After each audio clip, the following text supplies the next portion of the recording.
இன்றே டவுன்லோட் செய்து உங்கள் ஃபேவரட் ஷோக்களை என்ஜாய் பண்ணுங்க. அவர் தான் எனக்கு சாமி மாதிரி.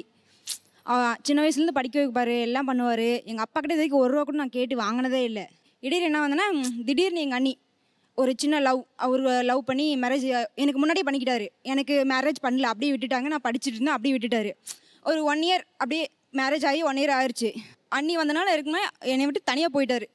பேசுறதில்ல, சாப்பிட்றதில்ல, படிக்க வைக்கிறதுக்கு 1 ரூபா கூட காசு செலவு பண்ணுறதில்ல. தனியாக என்னை மேரேஜ் பண்ணி வைக்கிறதுக்கு கூட அப்படியே விட்டுட்டாரு. எதுவுமே கண்டுக்கிறதே இல்லை. சார் எனக்கு மேரேஜ் ஆகி 6 மாதம் ஆச்சு. நான் விவசாயம் பார்த்துட்டு இருக்கேன். விவசாயத்தில் பயங்கரமாக கடன் 2020. நான் என்னால் முடிஞ்ச அளவுக்கு கடனை கட்டுவேனா, இவங்களை படிக்க வைப்பேனா சொல்லுங்கள், நீங்களே சொல்லுங்கள். அவங்கள நான் ரொம்ப மிஸ் பண்ணுறேன். எனக்கு ரொம்ப கஷ்டமாக தான் இருக்குது. என்னால் முடிஞ்ச அளவுக்கு இன்னும் 2-3 வருஷத்தில் எல்லாமே நான் சரி பண்ணிக்குவேன். அவங்க அழுவ வேண்டான்னு சொல்லுங்கள். கண்டிப்பாக நான் எல்லாமே பண்ணுவேன் அவங்களுக்கு. இல்லை சார், ஃபர்ஸ்ட்லேயும் அவருக்கு வேலை இருந்துச்சு, விவசாயம் பண்ணிட்டு தான் இருந்தார். ஹெவி ஒர்க்கும் இருந்துச்சு. நைட்டில் தான் வீட்டுக்கு வருவார். ஆனால் அப்போ இருந்த பாசம் இப்போ இல்லை. இப்போ நீ படிக்கிறியா இல்லை மேரேஜ் பண்ணிக்கலாமான்னு ஆசைப்படுறியா சொல்லு. எனக்கு படிக்கணும், இதுக்கு படிக்கணும். சரி ரைட், நான் படிக்க வைக்கிறேன். ஒரு 2 வருஷம் பொறுத்துக்க நான் கண்டிப்பாக நான் படிக்க வைக்கிறேன். கடன் பிரச்சனை சரி, இன்னும் கடன் வாங்குறதா சொல்லு, நான் கடன் வாங்கி படிக்க வைக்கிறேன். ஒரு 10 சென்ட் நிலம் கூட விற்றாலும் வித்துடுறேன், ஓகேவா? எனக்காக ஒரு 10 நிமிஷம் கடன் பிரச்சனை வீட்டில் எல்லாத்தையும் நான் காப்பாற்றணும். நான் நடு தெருவில் நிற்கக்கூடாது. அதனால் உழைச்சிட்டு இருக்கேன், ஓகேவா? ரொம்ப ஆசையாக இருக்கு. நான் ஒரு டைம் அந்த சின்ன வயசில் என்ன எப்பயுமே அப்படி தானே கூப்பிடுவேன். அதே மாதிரி ஒரு டைம் குட்டம்மான்னு கூப்பிடுனா. இங்கேயே கூப்பிடணுமா? கூப்பிடுங்க. குட்டியம்மா, ஓகே குட்டியம்மா. குட்டியம்மா குட்டியம்மா குட்டியம்மா.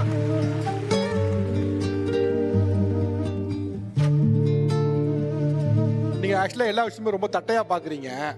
அவர் ஒரு விவசாயி நாப்ல. எந்த விவசாயம் டக்குன்னு நிலத்தை விற்கிறேன்னு சொல்ல மாட்டான். 10 சென்ட் நிலத்தை அப்படியே விற்கிறேன்னு நாப்ல. நீங்க படிக்கிறேங்க சொன்ன ஒரு வார்த்தைக்காக 10 சென்ட் நிலத்தை வைக்கட்டுமான்னு கேட்டாரு. அவ்வளவு சீக்கிரம் யாரும் முடிவு எடுக்க மாட்டான். யார் சொல்லுவா? அவங்க கூட தான் இருக்காரு. அந்த ப்ரோ குட்டி குட்டின்னு சொன்னோன்னே எங்கள் அண்ணன் என்னை கூப்பிட்ற மாதிரியே இருக்கு. சின்ன பிள்ளையிலேருந்தே எங்கள் அப்பா இறந்துட்டார். எங்கள் அண்ணனும் நானும் தான். ஆனால் எங்கள் அண்ணன் தான் எல்லாமே பார்த்துக்கிட்டு இருந்தார். எங்கள் அம்மா எங்கள் கூட இருக்க மாட்டாங்க. ஏன்னா எங்கள் அம்மா ரொம்ப வெளியூருக்கு போய் தான் வேலை செஞ்சுட்டு வருவாங்க. காசு ரொம்ப கிடைக்காது. அண்ணன் என்ன பண்ணுவார், பக்கத்தில் போய் சாமி பசிக்குதான்னு கேட்டுட்டு பக்கத்தில் போய் வரக்காப்பி வைப்பாங்க. காலையில் வரக்காப்பி வாங்கிட்டு அண்ணன் எனக்கு கொடுத்துட்டு, சாமி நீ நான் குடிச்சிட்டு இரு சாமி, அரை கிளாஸ் போ அண்ணன், நான் ஸ்கூல் போயிட்டு வரேன், அம்மா வந்துடுவாங்க அப்படின்னு எங்கள் அண்ணன் சொல்லுவார். அது நினச்சா எனக்கு இப்போ அவங்க குட்டின்னு சொன்னோன்னே எனக்கு எங்கள் அண்ணன் ஞாபகம் தான் வருது.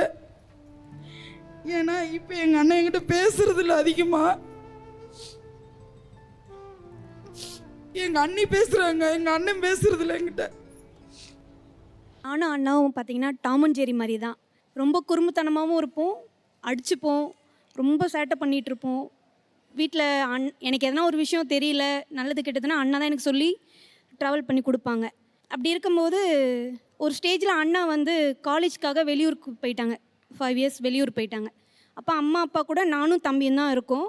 லவ் வித் அரேஞ்ச் மேரேஜ் எனக்கு வீட்டில் நடக்குது. அண்ணா கிட்ட இன்ஃபார்ம் பண்ணுறோம். அண்ணா அதுக்கு ஒத்துக்கல. வேண்டாம், நீ படிக்கிற வேலையை மட்டும் பாரு, படித்து முடிச்சுட்டு உனக்கு இதுதான் உன் லைஃப் அப்படின்னா கண்டிப்பாக உனக்கு நாங்கள் எல்லாமே உனக்கு பிடிச்ச மாதிரி நாங்கள் செய்வோம் அப்படின்ட்டு அண்ணா சொன்னாங்க. அந்த டைமில் பார்த்தீங்கன்னா சிச்சுவேஷன் கல்யாணம் பண்ணுற மாதிரி தான் போச்சு எனக்கு. நீங்கள் லவ் கம் அரேஞ்ச் மேரேஜ்? ஆமாம். ஸோ கல்யாணம் நடக்கிற சிச்சுவேஷன் ஆகிடுச்சு. வீட்டில் அப்பா அம்மா சொந்த பந்தம் எல்லாருமே வச்சு பண்ணாங்க. ஆனால் கூட பிறந்த அண்ணாவும் தம்பியும் எனக்கு வரல. என்னோடய திருமணத்தை அண்ணாவும் தம்பியும் பார்க்கல. வரமாட்டேன்ட்டாங்க. வரவே மாட்டேன்னிட்டாங்க. காரணம் நீங்கள் ஜாதி மாதிரி கல்யாணம் பண்ணதா? இல்லை, சேம் கேஸ்ட் தான். எந்த பிரச்சனை எனக்கு படிக்கணுன்றது தான் அண்ணனோட நோக்கமாக இருந்தது. படிக்கிற வயசில் ஏன் கல்யாணம் பண்ணுற அப்படின்னு சொல்லிட்டு. என்னோடய ஹஸ்பண்ட் சைடில் பார்த்திங்கன்னா எனக்கு அந்த டைமில் மேரேஜ் பண்ணுற மாதிரி ஆயிடுச்சு. எனக்கு கல்யாணம் ஆகி 11 வருஷம் ஆகுது. இப்படி தான் போயிட்டுருக்கு. இப்போ 1 வருஷமாக தான் அண்ணா கிட்ட பேசுகிறேன். எனக்கு என்னென்னா அண்ணா நானும் அவ்வளோ ஜாலியாக இருந்தோம். அப்படி ஒரு க்ளோஸ் ஃப்ரெண்டாக இருந்தோம். அவ்வளோ க்ளோஸாக இருந்துட்டு இன்றைக்கி மேரேஜ் எனக்கு அவனுக்கு பிடிக்காத மேரேஜை நான் பண்ணிக்கிட்டேன். அதாவது விருப்பம் இல்லாத மேரேஜ் பண்ணிக்கிட்டேன். அதில் எனக்கு என்ன தப்புன்னு எனக்கு தெரியல. எனக்கு பிடிச்சிருக்கு, பண்ணிட்டேன். ஆனால் பேசல அண்ணா, இது வரைக்குமே பேசல. என் குழந்தை பிறந்தும் குழந்தையும் தூக்கல. அப்புறம் வீட்டில் இருக்கவங்களாம் சொல்லி குழந்தைய தூக்குறாங்க, குழந்தைக்கு செய்கிறாங்க. என் 2 பசங்களையும் என்னென்ன செய்யணும் தாய் மாமாவாக பண்ணுறாங்க. ஆனால் எனக்கு எதுவுமே பண்ணது கிடையாது, பேசினது இல்லை. ஆக்சுவலாக உங்கள் தங்கச்சி சொன்னதை பார்க்கும்போது உங்களுக்கும் உங்கள் தங்கச்சி கல்யாணத்துலேயுமே பெரிய முரண்பாடுலாம் ஒன்றும் இல்லை. ஏன் அதில் இவ்வளோ தூரத்துக்கு வன்மத்தை வச்சுக்கிறீங்க? இல்லை இது வன்மம்னு சொல்ல முடியாது. நாங்கள் பார்த்தா 90s கிட்ஸ் நாங்கள். சின்ன வயசுலேருந்தே ஜாலியாக விளையாட்டு பேசிட்டு ஒன்றாவே இருப்போம், ஒன்றா படிப்போம், ஒன்றா ஜாலியாக போயிட்டுருப்போம். சின்ன வயசுலாம் பார்த்தோன்னா ஒன்றா தான் சாப்பிட்றது, ஒன்றா தான் தூங்குறது, விளையாடுறது, போகிறது எல்லாமே நல்லா தான் இருக்கும். சின்ன வயசுலேயே நான் காலேஜ் முடிச்சுட்டு வந்தேன். நான் இப்போ ஜாப்குள்ளே என்ட்ரி ஆகிறேன். என்ட்ரி ஆகும்போது அவங்க அதுக்குள்ளே கல்யாணம் அப்படின்னு போயிட்டாங்க. நம்மளுக்கு அது என்ன கல்யாணம்னே புரியல. புரியத்துக்குள்ளே அவங்க கல்யாணம் போயிட்டாங்க. அது எனக்கு பிடிக்கல. நான் சொல்கிறேன், இல்லை கொஞ்சம் நான் சம்பாதிக்கணும், நான் என் ஃப்ரெண்ட்ஸ்லாம் கூப்பிடணும், நான் 4 இடத்துல கூப்பிடணும், 4 பேர்கிட்ட சொல்லணும், அப்புறம் மேரேஜ் பண்ணிக்கலாம் அப்படி சொன்னேன். இல்லை அவங்க வீட்டில் பண்ணி தான் அவனை மாப்பிள்ளை வீட்டில் அப்படி சொல்லிட்டு கல்யாணம் பண்ணிட்டாங்க. அப்போது என்ன மதிக்காத கல்யாணத்துக்கு நான் ஏன் போகணும் அப்படின்னு நான் ஒரு இதில் விட்டுட்டேன். ஸோ அப்புறம் கொஞ்ச நாள் 5 வருஷம் 6 வருஷம் 7 வருஷம் போக எல்லாம் சொல்லி தான், இல்லை இது ஒரு லைஃப் தான், இந்த ஒரு லைஃப்பில் ஒரு டைம் தான் நம்ம இருக்க முடியும், பேச முடியும், தங்கச்சிக்கிட்ட பேசுன்னு எல்லாம் எங்கள் அம்மா எங்கள் சித்தியெல்லாம் சொல்லி சரி நான் கொஞ்சம் பேசுவோம் அப்படின்னு சொல்லிட்டு வந்தாங்கன்னா வாங்க, அவ்வளோதான். அதோட கடைசியாக முடிச்சுக்கிட்டேன். அம்மா வீட்டுக்கு நான் நல்ல விசேஷத்துக்குலாம் வருவேன். வரும்போதெல்லாம் அண்ணனை பாத்திர மாட்டேனான்ட்டு ஏக்கத்துலேயே வருவேன். ஆனால் இது வரைக்குமே அண்ணா வேலைன்ட்டு வீட்டுக்கு எதுக்குமே ஒரு நல்லது கெட்டதுக்கு வரமாட்டாங்க. மாமன் படம் வெற்றிகரமாக போயிட்டுருக்கு. ஸோ அதில் தாய் மாமன் உறவு பிரதானமாக இருந்தாலும் கூட அதில் அண்ணன் தங்கச்சி உறவுக்கு நிறைய பேசியிருக்கீங்க. இந்த படத்துக்காக நீங்கள் நிறைய பேரை மீட் பண்ணியிருப்பீங்க, இல்லை படம் முடிந்த பிறகு நிறைய அண்ணன் தங்கச்சி உங்ககிட்ட பேசியிருப்பாங்க.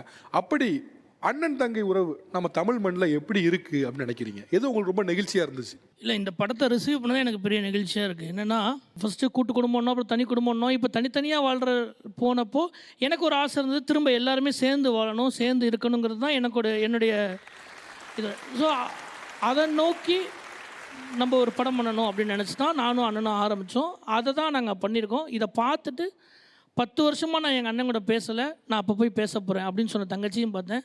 5 வருஷமாக என் தங்கச்சி கூட நான் பேசலை, இப்போ போய் நான் பேச போகிறேன் அப்படின்னு சொன்னவங்களையும் நான் பார்த்தேன். இந்த அக்கா சட்டை போட்டிருந்தாங்க, எனக்கு அது ஒரு பயங்கரமான ஒரு சர்ப்ரைஸாக இருந்துச்சு. நான் நிறைய பேரை பார்த்துருக்கேன், அண்ணன் தம்பிங்களோட ஷர்ட்ஸை போட்டுட்ருக்கிற அக்காவை பார்த்துருக்கேன். அதில் எவ்வளோ ஒரு லவ் இருக்குது. இது ரொம்ப அழகாக இருக்குல்ல. இது ஒரு கோடி ரூபாய் நீங்கள் கையில் கொடுத்தாலும் இந்த சந்தோஷம் கிடைக்காது. அந்த சட்டையை அவங்க போகிறப்ப அவர் அந்த பட்டனை போட்டு விட்றப்போ அது ஒரு பயங்கரமான ஒரு நெகிழ்ச்சியாக இருந்தது. என்னையை பொறுத்த வரைக்கும் குடும்பம்னா சண்டை இருக்கும், சண்டைலாம் போடுங்க, திரும்ப சேர்ந்துருங்க. அதை எங்கள் அம்மா அடிக்கடி ஒன்று சொல்லுவாங்க, எவ்வளோ சண்டை போட்டாலும் குடும்பத்தில் நைட்டு தூங்கி எந்திரிச்சு காலைல எந்திரிச்சோன்னே அந்த சண்டை நடந்த மாதிரியான தடயமே இருக்கக்கூடாதும்பாங்க. தீபா மேடம், இங்கே இருக்கவங்க பலரும் சொன்ன ஒரு விஷயம் என்னென்னா, காமனான ஒரு விஷயம் என்னென்னா, எனக்கு எங்கள் அண்ணன் பழைய அண்ணனாக வரணும். அது இப்போ திருமணத்துக்கு பின்னால் கொஞ்சம் மாறிட்டான், அந்த மாற்றம்லாம் இல்லாத பழைய அண்ணன், எனக்காக உரித்தாக இருந்த ஒரு அண்ணன் எனக்கு வேணும் அப்படின்னு. இன்றைக்கி தேதிக்கு ஆன் டேட்டுக்கு ப்ராக்டிக்கலாக பழைய அண்ணனா வருதுங்கிறது பாசிபிளா, சாத்தியமா? சாத்தியமே இல்லைங்க. நம்ம எப்படி ஒரு பொண்ணை கல்யாணம் பண்ணி கொடுக்கும்போது அந்த பொண்ணுக்கிட்ட என்ன சொல்லி அனுப்புவாங்கன்னா, அந்த வீட்டில் எல்லாரையும் நீ நல்லா பார்த்துக்கணும். அப்படி தான் சின்ன வயசுலேருந்தே சொல்லுவாங்க. நீ கல்யாணம் பண்ணி தர போகிற இடத்துல அவங்க ஹஸ்பண்டை நல்லா பார்த்துக்கணும், அவங்க வீட்டில் உள்ளவங்களெல்லாம் நல்லா பார்த்துக்கணும், மாமியாரை நல்லா கவனிச்சிக்கணும் அப்படின்னு சொல்லுவாங்க.